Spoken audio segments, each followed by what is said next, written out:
When Luke Skywalker climbed into his pod racer in Star Wars, I thought I was watching the ultimate in racing. I thought to myself, wow, how cool could it be to be in one of those? Well, now there's something new. Drone racing.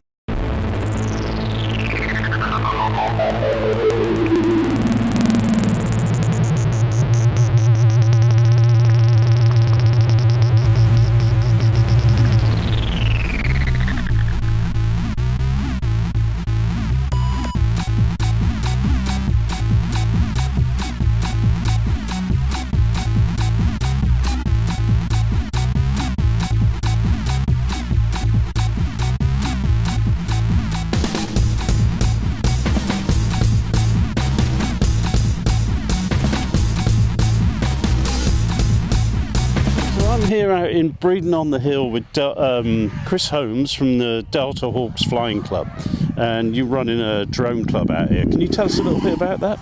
Yeah, the sport's been running now probably about 8 years, but the club itself's only been running it for the last 12 months. Right. And we've just secured this second field for actually FPV practice, so we can practice for race meetings. Right. Is it an expensive hobby? It can be. It can be? Yeah. I mean, you could set up for around about £300. Right. But the top end of it, you're probably looking at £1,500. So is there like a federation or something for racing, or is it just, I mean, how do they organise those races? No, there is the British FPV Society. I've got a proper league set up in England. Right. That do old race meetings. Right. And that does go to a national level where you can qualify to race in the Worlds. Do you train people on how to fly these? Yeah, we do teach people to fly. Yeah, and is there a cost attached to that? No, it's all free. So anybody who wanted to come along, they bring... Yeah, just at a crash. Anybody who wanted to come along to your club, they just join the club and come along, bring their drone, bring their equipment, and you teach them how to fly them? Yeah, if you join the club, everything else after that's free. Right. I'd imagine safety is a big factor for you guys as well, right? Yeah, there's, it's not just the safety of us, there is a lot of UK laws that we have to abide by from the CAA. Right. So we are restricted to certain things. How long have you been flying? I've been flying model aeroplanes since 1983. Wow. I've only been flying quadcopters since just before last summer. So what's the learning curve like for that? Because I come from an aeroplane and helicopter background, so the quadcopters are very similar to an helicopter.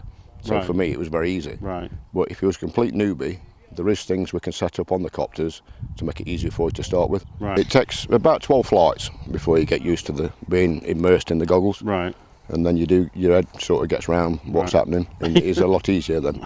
So it's kind of like once you get into that curve, then you're flying your way. Yeah, it is roughly about 12 flights. Awesome, thanks for talking to us, Chris. No. We're going to hang out here and watch a little bit more, and might even go and have a beer later. Cheers, mate. No, thanks. Thanks. So we're here with Martin Higgins, who's a FPV expert, I guess. You've been doing this for about 8 years. Not an expert. A veteran. Yeah, that'll do it. So I'm probably the oldest one flying. Really. So many crashes under your belt. Oh yes, definitely. So tell us about how you got into doing FPV. It's mainly like most people. Got onto the internet, YouTube. I taught myself to fly normal RC aircraft, and then I always wanted to put a camera on it just to record. Right. I googled how you do that, and then I realised people were watching the live video downlink.